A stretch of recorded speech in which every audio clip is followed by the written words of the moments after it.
Mari kita berdoa. Bapa di dalam surga, dengan rasa syukur kami mau naikkan doa kami pagi hari ini. Karena kami tahu Engkau yang menuntun kami di tempat ini. Ataupun kami yang ada di rumah kami masing-masing mengikuti praise and worship pagi ini. Kami tahu bukan dengan kuat dan gagah kami. Tapi karena Engkau yang menarik kami. Dan menaruh di dalam hati kami kerinduan untuk kami boleh datang menyembah Engkau, memuji Engkau. Kemampuan kami hanya daripadamu. Dan biarlah kami terus Tuhan boleh selalu mau belajar supaya sungguh-sungguh Engkau semakin berkenan di hidup kami. Engkau berkenan atas semua yang boleh kami kerjakan. Kami terus mau belajar daripadamu Tuhan. Merenungkan firman-Mu. Karena kami tahu firman-Mu itulah pelita bagi setiap jalan hidup kami. Terima kasih Bapa. Turunkan atas kami hikmat, wahyu dan pengertian. Supaya kami memahaminya. Dan kami terima apa yang Kau mau meteraikan di dalam hidup kami. Di dalam nama Tuhan Yesus. Amin. Shalom, selamat pagi. Selamat hari Sabtu. Seringkali kita dengar ya, hari ini judulnya doa itu nafas orang percaya. Kita dengar bahwa doa itu nafas. Nah, kita tahu kalau nafas itu harus bisa bernafas setiap saat, setiap waktu. Hari-hari ini di saat pandemi kita sering bicara soal saturasi oksigen ya. Dulu saya nggak pernah mikir itu ya, rasanya ya kita bangun ya napas biasa aja. Setelah mulai pandemi itu semua pada beli oximeter untuk ngukur kadar oksigen. Bisa nafas sih bisa nafas, tapi begitu kadar oksigennya turun di bawah 90 mulai ada sesak napas. Kita secara kesehatan, secara tubuh jasmani kita selalu berharap di atas 95 oksigennya, saturasi oksigennya. Tapi kita nggak nyadari rohani kita barangkali juga saturasinya ada di bawah, cuma nggak berasa tuh. Berasanya cuma kalau ketika kita kemudian doa kok rasanya nggak berubah. Nah pagi ini kita boleh diingatkan ketika dikatakan bahwa doa itu adalah nafasnya orang percaya, nafasnya orang Kristen. Maka tentu saja di dalam kehidupan kita setiap saat itu kita harus hidup di dalam doa. Kan kita gak mungkin kan 2 menit saya mau istirahat untuk bernafas, gak bisa. Nah seperti itulah sebenarnya gambaran dari sebuah doa. Jadi kita gak bisa kerja, oh ya bisa. Tapi hidup kita adalah hidup yang saya pernah dengar ya. Pernah dengar Pak Petrus Agung mengatakan bahwa doa itu adalah kerinduan yang terarah. Jadi selama kerinduan kita terarah kepada Tuhan dan tidak pernah meleset dari situ, ya kita sebenarnya sedang berdoa. Jadi apapun yang kita kerjakan, selama kita terus punya kerinduan dalam pekerjaan kita, dalam perbuatan kita, dalam pikiran kita, terarah kepada kebenaran Kristus, terarah kepada Tuhan, maka itulah kehidupan doa kita. Kemudian kita akan lihat dari Yakobus 4 ayat 2 bagian akhir dan 3. Coba kita akan baca. Yakobus 4. Ya ayat terakhir aja. Kamu tidak memperoleh apa-apa karena kamu tidak berdoa. Atau kamu berdoa juga. Tetapi kamu tidak menerima apa-apa karena kamu salah berdoa. Sebab yang kamu minta itu hendak kamu habiskan untuk memuaskan hawa nafsumu. Orang percaya seringkali tidak mendapatkan apa yang diinginkan ketika yang pertama tadi dikatakan bahwa karena kamu tidak berdoa. Semua orang pasti berdoa, ya kan? Apalagi kalau lagi susah. Biasanya doa makan, doa mau tidur gitu ya. Tapi kalau kita lihat bahwa doa adalah nafas kehidupan orang percaya, nggak pernah berhenti. Bukan doa itu hanya kalau mau makan, mau tidur saja. Nafas adalah selalu ada dan selalu bisa mengiringi. Kalau kita nggak nafas nggak hidup. Dan kalau tadi dikatakan doa adalah sebuah kerinduan yang terarah kepada Tuhan, berarti kerinduan itu harus ada. Dan kita seringkali tidak mendapatkan, dikatakan karena kita tidak berdoa. Artinya mungkin kita juga berdoa tapi kita tidak punya kerinduan yang terarah kepada Tuhan yang akan mengerjakan apa yang kita doakan. Atau dikatakan lagi bahwa kamu memang berdoa tapi kamu gak terima apa-apa karena doamu itu salah. Jadi ada doa yang salah ya. Doa salah itu yang kayak apa? Dikatakan doa ketika kamu berdoa hanya untuk menghabiskan hawa nafsumu, memuaskan dirimu. Ya contohnya banyak ya. Kita mungkin punya banyak pengalaman. Kita suka jengkel sama orang terus kita doain orang itu. Ini Tuhan kok itu orangnya seperti itu dan sebagainya. Saya pernah bergumul dalam sebuah doa. Satu ketika saya membutuhkan seorang karyawan. Saya butuh karyawan yang seperti ini. Saya berdoa. Tadinya tiap kali interview tidak cocok. Sampai satu ketika saya bilang, Tuhan saya ini butuh karyawan seperti ini. Tuhan bilang hari ini dia akan datang. Dan kemudian datang, saya melihat seperti yang Tuhan nyasakan serak banget lah. Diterimalah dia sebagai karyawan. Tapi apa ketika dia bekerja di tempat saya, menurut saya gemesin. Selalu menunda pekerjaan. Sampai karena kejengkelan saya beli whiteboard gitu ya. Saya kalau ngomong sama dia harus 2-3 kali baru dikerjakan. Yang inilah, yang itulah beralasan. Saya bikin whiteboard. Hari ini kamu kerjain ini. Karena saya sudah capek ngomong. Nanti kalau saya datang, saya tanya lagi yang ini belum, yang ini belum. Oh iya lupa. Lah kan sudah ada tulisannya. Pokoknya gemes sekali. Kadang-kadang saking gemesnya saya jadi gak senang ketemu sama dia.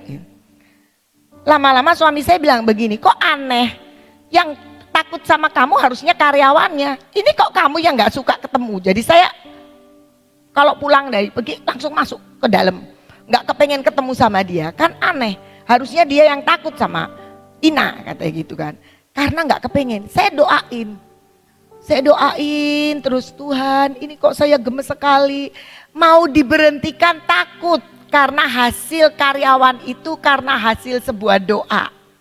Jadi mau tak berhentiin kan gampang, saya mau berhentiin ganti yang lain.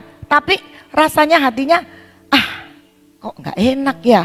Karena ini kan saya sudah doa, dikasih sama Tuhan. Kok sekarang begitu.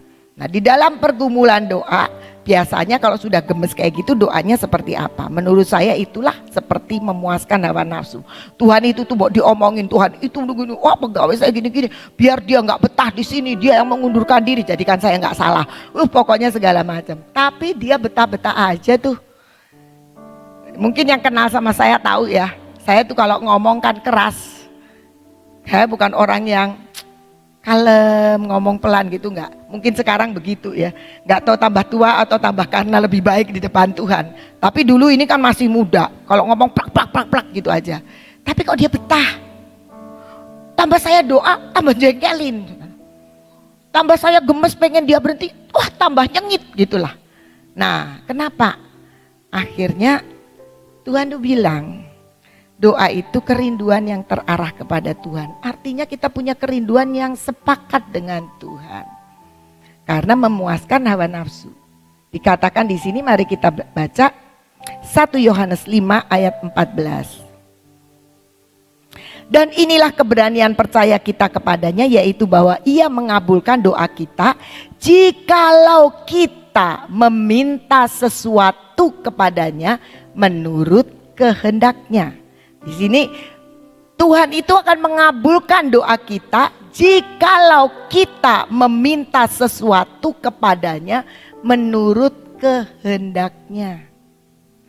Jadi waktu saya merasakan itu, wah, saya sedang berdoa nurut hawa nafsu saya, gemes sama orang. Apakah saya benar? Belum tentu. Dan ketika itu saya mulai belajar, lah kehendak-Mu itu apa Tuhan? Wong dia itu diperintah selalu menunda.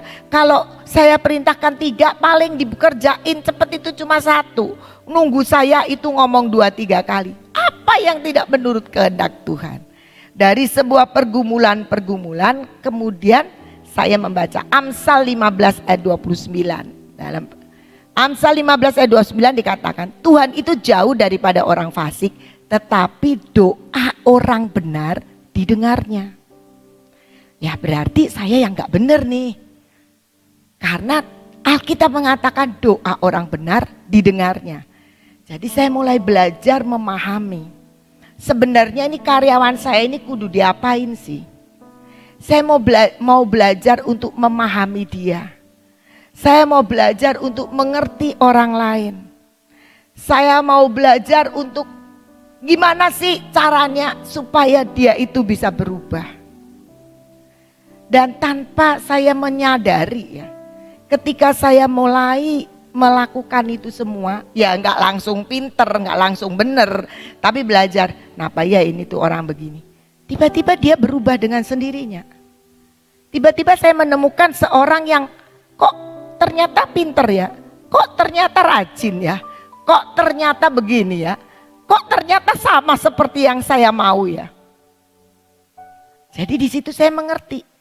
Sebenarnya doa saya itu bukan untuk dia berubah. Harusnya doa saya itu untuk saya berubah. Dan itulah yang dikatakan kalau kamu berdoa dia akan mengabulkan tetapi sesuai kehendaknya. Jadi dia ada di situ karena Tuhan ingin membentuk saya. Karena Tuhan ingin merubah saya. Karena Tuhan ingin saya itu naik next level. Karena Tuhan ingin saya lebih sabar, ngomong lebih halus, ngomongnya gak bentak-bentak, apa-apa memahami orang yang kerja saya itu apa-apa pengennya cepat ya. Jadi kalau kesandung juga saya suka diketawain sama suami saya, jalan cepet, apa pengennya cepet, nanti ada yang ketinggalan dan sebagainya. Nah saya mulai belajar memahami itu, makanya saya mengerti. Lama-lama, oh yang Tuhan kehendaki dari dulu, mbok ya saya tuh tahu ya, doain dia berbulan-bulan gak berubah.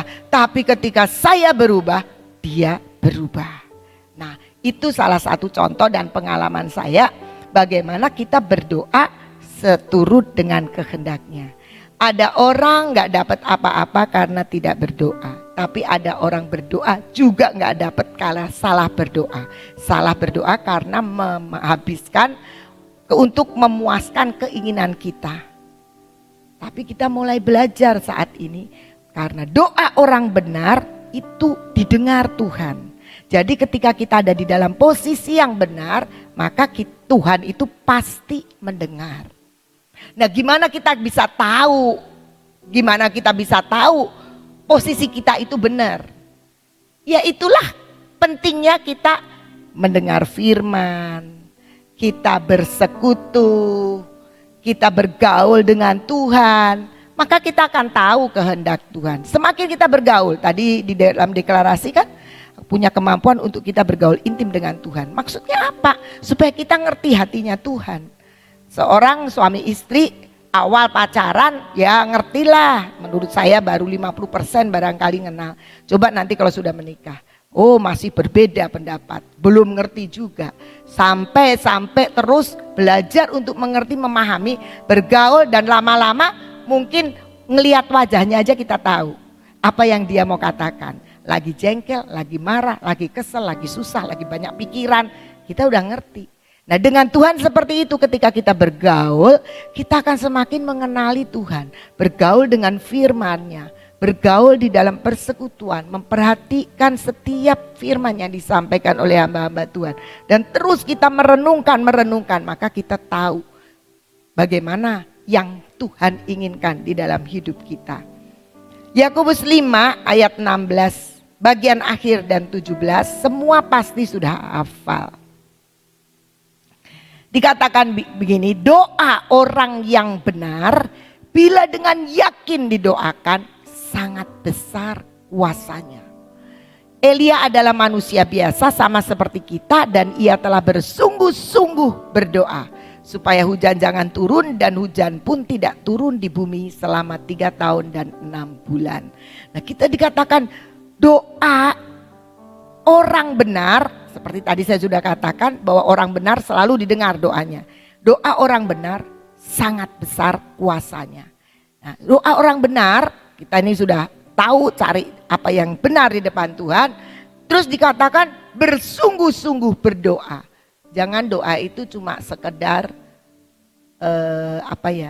upacara keagamaan. Mau makan kalau enggak doa pamali, enggak bisa.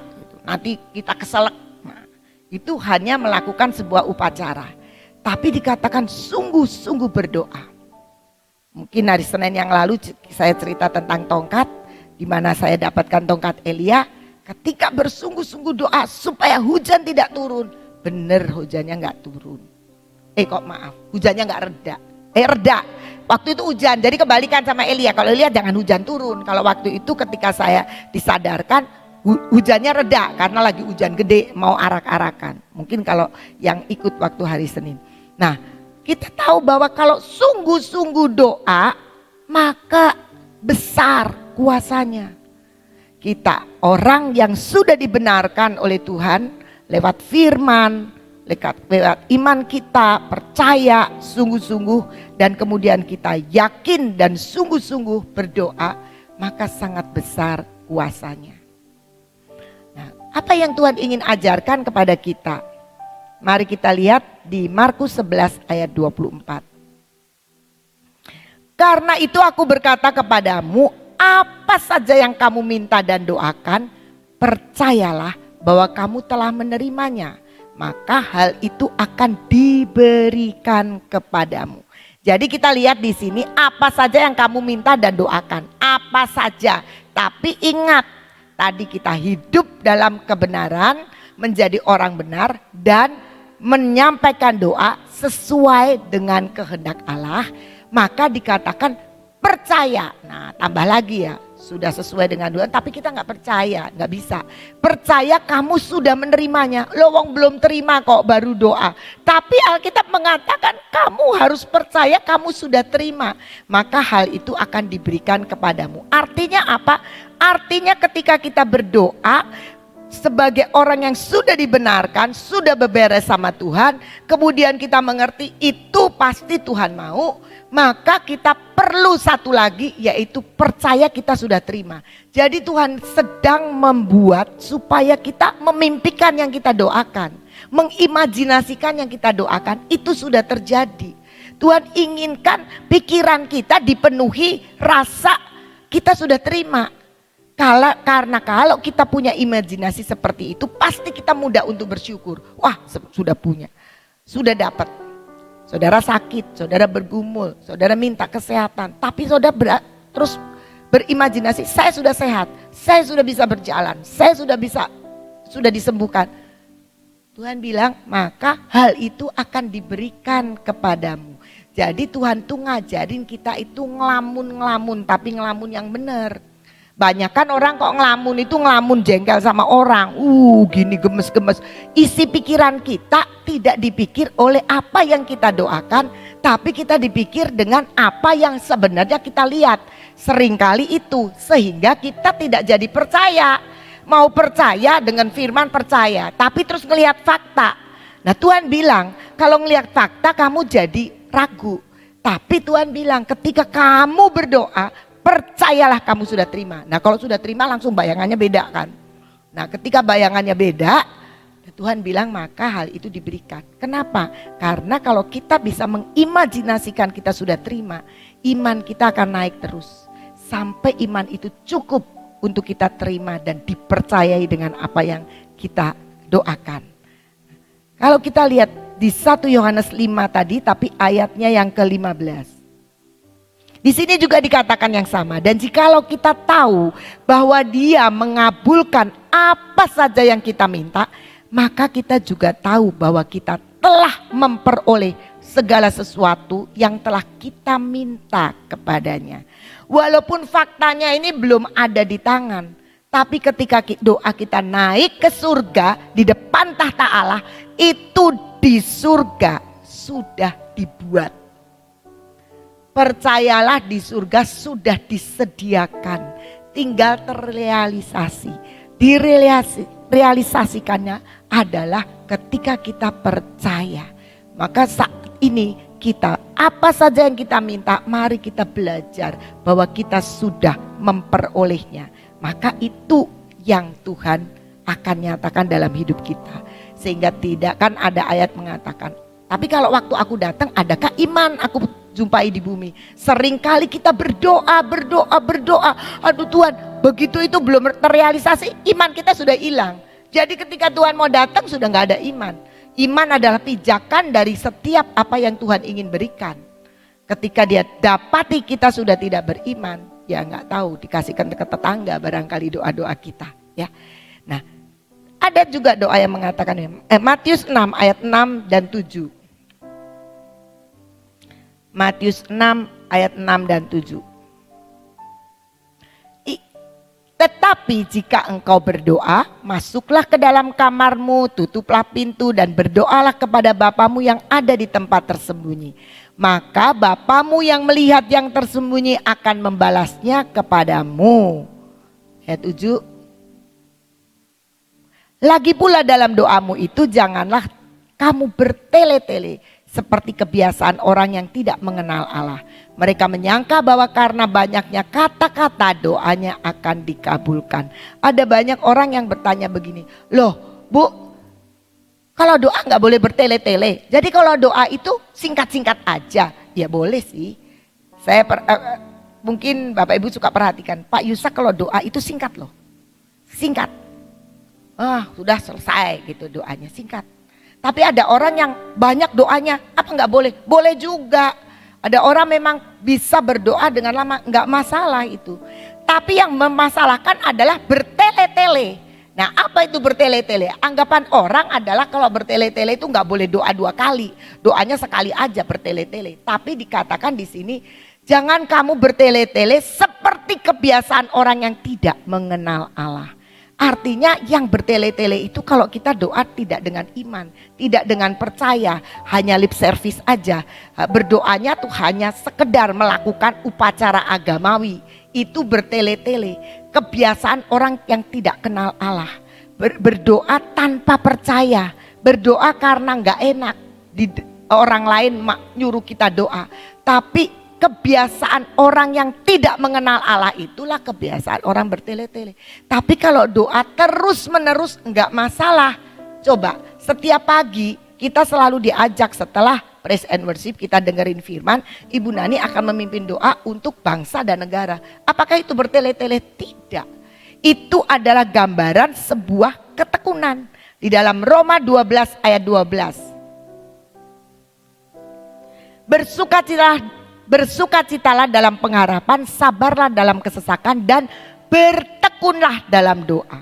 Kita tekun setiap hari, setiap pagi minimal di tempat ini kita berdoa untuk bangsa dan negara. Itu tidak bertele-tele, tapi ketekunan kita untuk terus berdoa menantikan tangan Tuhan bekerja.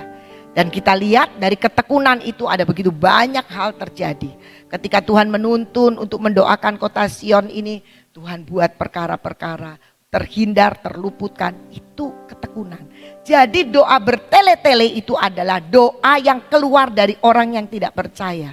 Orang yang tidak kenal Tuhan. Karena itu diperlukan dan dibutuhkan kita mengenal Tuhan. Supaya doa kita terarah.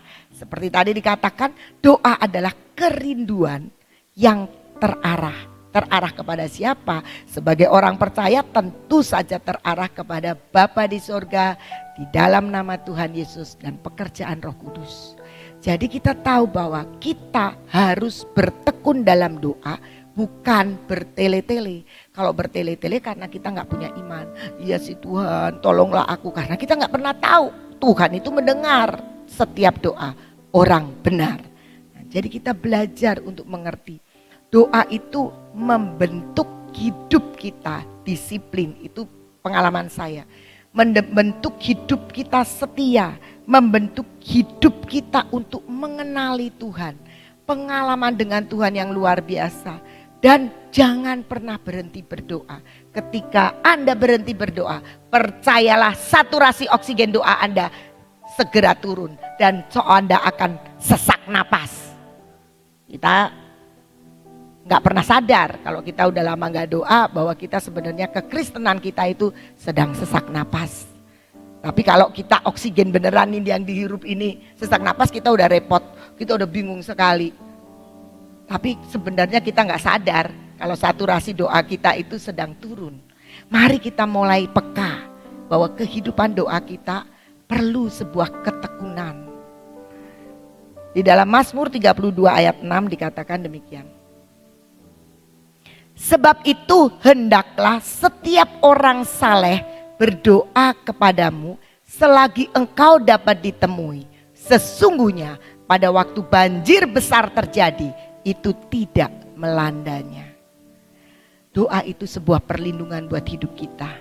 Doa itu sebuah hambatan buat kita ngalami banyak kecelakaan, banyak kerugian.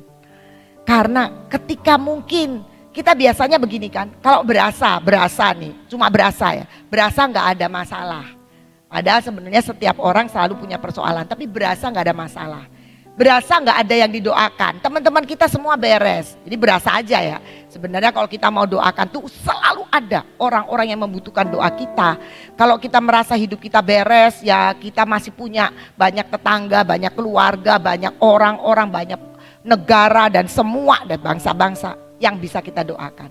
Tapi kalau kita berasa tidak punya masalah, kita mulai kurang berdoanya. Tapi kalau kita mulai punya masalah, baru kita doa kenceng.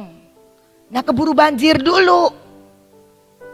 Nah, sebenarnya Tuhan sudah mengingatkan di dalam Mazmur ini dikatakan engkau harus berdoa selagi Tuhan bisa ditemui. Kapan Tuhan bisa ditemui? Anytime. Tuhan itu bisa ditemui kapan aja. Sekarang ini kita masih bisa berdoa dan menemui Tuhan dengan sangat-sangat bebas. Mari ketika Tuhan itu bisa ditemui, supaya ketika banjir besar itu terjadi, bentuknya apa saya tidak tahu banjir besar, tapi masalah lah, pergumulan lah, kesesakan lah, sakit penyakit lah, banjir itu terjadi, itu tidak akan melanda kita. Kita sudah dikuatkan, kita sudah dibentengi, kita sudah mengalami hal-hal yang luar biasa dari Tuhan. Jadi doa itu adalah tembok perlindungan buat hidup kita. Jangan kita berhenti berdoa. Jangan kita nyerah. Udahlah, saya doa kok nggak dikabul-kabulkan. Ada waktunya karena firman Tuhan itu ya dan amin. Doa orang benar didengarnya. Dan Tuhan pasti akan turun tangan sepanjang kita mendoakan seperti kehendak Tuhan. Mari kita bangun hidup doa kita supaya kita mengerti doa itu apa. Kerinduan yang terarah. Kerinduan kepada siapa? Sebagai orang percaya tentu kerinduan kepada Tuhan. Kerinduan yang terarah kepada siapa? Tentu saja terarah kepada Bapa di surga. Setiap hari hidup kita dipenuhi oleh nafas kehidupan doa. Bukan berarti kita nggak bisa kerja. Tapi setiap pekerjaan kita tahu ada sebuah kerinduan untuk kita mengerti kehendak Tuhan di dalam melakukan setiap perkara. Dan Tuhan, kerinduan Tuhan untuk selalu ikut dan campur tangan di dalam semua karya dan pekerjaan yang kita lakukan. Tetap bekerja, tapi di dalam pekerjaan itu kita tetap mengarahkan hidup kita kepada Tuhan. Itu saja share kita pagi ini. Tuhan Yesus memberkati.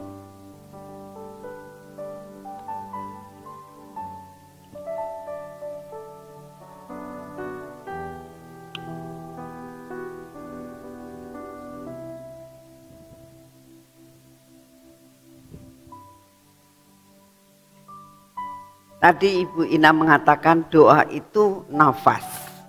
Betul, sangat betul, doa itu nafas. Soalnya begini saudara, tadi dikatakan kalau engkau tidak bisa bernafas, ya diam. Ya, dapat dikatakan seperti itu. Kenapa kita mesti berdoa? Karena kita tahu itu kebutuhan dalam hidup saudara dan saya.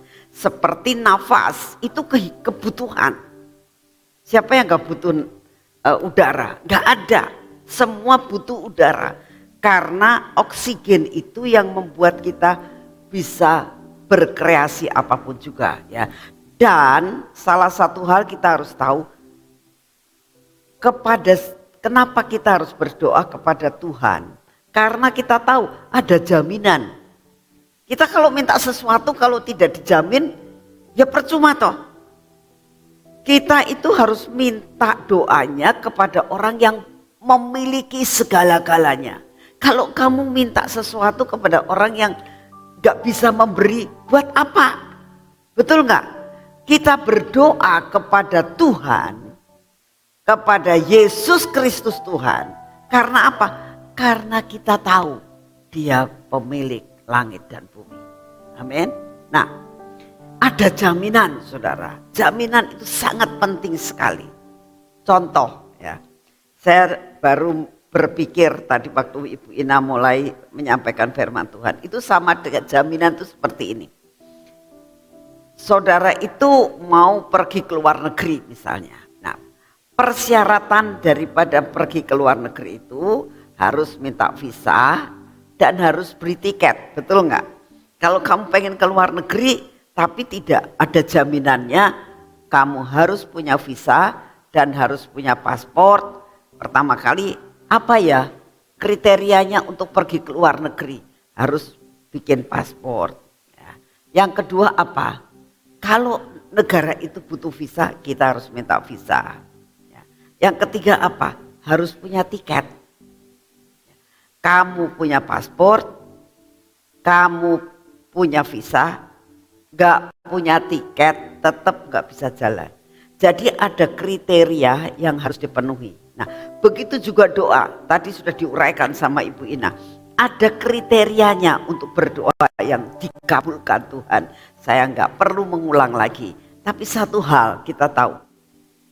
Kalau kita sudah punya paspor, kalau kita sudah punya visa, kalau kita sudah punya tiket, berarti ini semua sudah terbayar kan?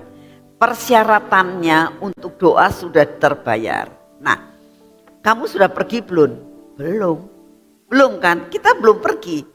Tapi kamu percaya enggak bahwa pada waktu yang tepat kita akan bisa berangkat? Kenapa? Karena sudah ada jaminan. Begitu juga dalam kehidupan kita, di dalam pengikutan kita kepada Tuhan.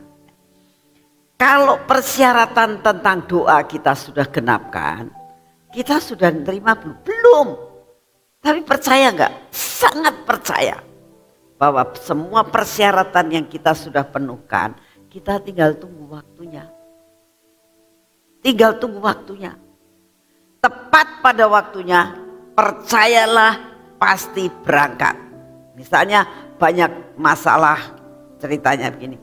Tahu nggak? Sekarang tiketnya mahal. Sekarang tiketnya naik. Sekarang visa sudah mulai kita tidak bisa minta visa lagi. Kita tergoncang nggak dengan berita itu? Tidak. Karena apa? Kamu ngomong kamu visa nggak dikasih, yang aku udah dapat. Betul nggak? Kalau kamu ngomong tiket mahal, yang saya sudah bayar.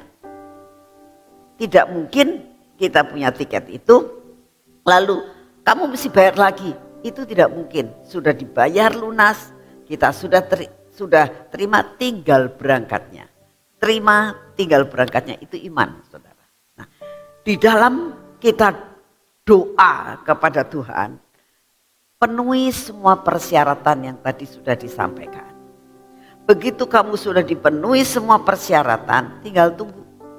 Begitu waktunya, saya yakin dan percaya doa orang yang benar pasti dikabulkan. Amin. Ayo kita berdoa. Bapa, kami mengucap syukur untuk pagi hari ini karena Engkau beserta dengan kami Tuhan. Kami mempunyai Engkau yang memiliki langit dan bumi. Oleh karena itu kami sangat percaya bahwa doa-doa yang kami naikkan bukannya sampai di plafon Tuhan. pasti naik sampai di hadapan hadirat-Mu. Dupa doa kami, cawan doa kami, pasti sampai di hadapan-Mu. Terima kasih untuk semuanya ya Bapa. Buat kami tidak berhentinya berdoa. Karena kami tahu kepada siapa kami berdoa. Kami tahu persis Tuhan bahwa doa yang kami naikkan di hadapan-Mu pasti naik dan Engkau kabulkan. Buat kami menanti-nantikan apa yang sedang Engkau berikan kepada kami. Terima kasih untuk semuanya Bapa. Pagi hari ini kami tetap berdoa buat bangsa dan negara kami. Tuhan, Engkau tahu dengan semua biaya yang dikeluarkan oleh pemerintah, dengan pembelian vaksin dan sebagainya, dan untuk menanggulangi pandemi ini Tuhan, Engkau tahu tidak sedikit uang yang dikeluarkan oleh bangsa dan negara kami. Tuhan, kami minta anugerah-Mu, Engkau selamatkan bangsa kami Tuhan. Kami berdoa saat ini ya Tuhan, jangan sampai negara kami menjadi hancur. Kami minta pemulihan terjadi buat bangsa kami Tuhan. Oleh karena itu kami datang di hadapan-Mu. Engkau memberkati akan semua hasil-hasil yang ada dari bangsa kami. Hasil bumi Tuhan, hasil tambang Tuhan, dan semua yang terjadi di dalam hasil lautan. Kami minta di dalam nama-Mu, semua hasil ini akan bertambah-tambah dan bertambah-tambah. Engkau yang akan menghapuskan segala angkara murka dari setiap manusia-manusia Indonesia yang ingin menghancurkan Indonesia. Kami minta Engkau hentikan semua Tuhan. Biar semua penghasilan yang ada dipakai untuk kemakmuran rakyat. Kami percaya Bapa, dengan penghasilan yang luar biasa dari bumi Indonesia, dari hasil tambang Indonesia, dari semua hasil laut di Indonesia, kami percaya Tuhan, Engkau akan menolong untuk dapat membayar semua kekurangan-kekurangan dan biaya yang dibutuhkan dari bangsa dan negara kami ini. Terima kasih Bapak, kami percaya pemulihan akan terjadi. Pemulihan terjadi buat bangsa dan negara kami, sampai negara kami dipulihkan kembali. Kami berdoa Tuhan, apapun varian yang kami dengar, kami minta di dalam nama-Mu, Engkau sendiri yang akan mereka-reka, sehingga apa yang direncanakan maupun apa yang dikatakan akan ada varian virus baru, Bapa, kami minta Engkau stop dalam nama Tuhan Yesus, sehingga tidak akan menghancurkan dunia dan tidak akan menghancurkan Indonesia. Terima kasih Bapak, itu doa yang kami naikkan di hadapan-Mu. Semua malapetaka yang Kau izinkan terjadi, yang harus masuk di Indonesia ini, kami doakan Tuhan, tidak melebihi daripada kekuatan yang Kau berikan buat bangsa kami. Terima kasih untuk semuanya. Seperti firman-Mu yang mengatakan, hanya pencobaan-pencobaan yang biasa. Terima kasih untuk kasih setia-Mu. Buat kami boleh menanggulangi akan segala sesuatu. Bersama dengan Engkau Tuhan, kami pasti bisa. Terima kasih untuk kasih setia-Mu Bapa. Kami berdoa buat lawatan saat ini. Biarlah Engkau yang akan menolong untuk lawatan di Indonesia. Lawatan di dunia ini Tuhan. Lawatan-Mu boleh terjadi di mana-mana. Terima kasih untuk kasih setia-Mu. Kami bersyukur pada hari ini karena kami boleh menjadi pensyafaat buat bangsa dan negara kami. Terima kasih Tuhan, dalam nama Tuhan Yesus. Amin. Mari kita masuk dalam pengurapan. Bapa, saat ini kami datang di hadapan-Mu. Kami berdoa saat ini di hadapan-Mu ya Tuhan. Karena kami percaya kami hidup tidak bisa hidup di luar Engkau. Kami butuh pengurapan, kami butuh pimpinan yang daripadamu. Dalam nama Tuhan Yesus, biarlah pengurapan yang berasal dari Tuhan turun atas hidup kami. Tuhan, tolong mata kami, supaya mata kami adalah mata yang tertuju terus kepadamu, telinga yang selalu mendengar akan Engkau Tuhan, dan bibir mulut kami biar merupakan bibir mulut yang senantiasa berbicara senada dengan Engkau. Bapa, hati kami ini buat terus melekat kepadamu, bukan hanya sementara, tapi terus menerus. Tuhan, kami minta semua roh-roh keraguan-raguan kami dipatahkan di dalam nama Tuhan Yesus Kristus. Berkati tangan kami Tuhan, biar menjadi tangan yang diurapi, sehingga tangan ini Tuhan dipakai untuk kemuliaan bagi nama-Mu. Semua yang kami kerjakan tidak ada yang gagal. Dalam nama Tuhan Yesus, berkati kaki kami Tuhan.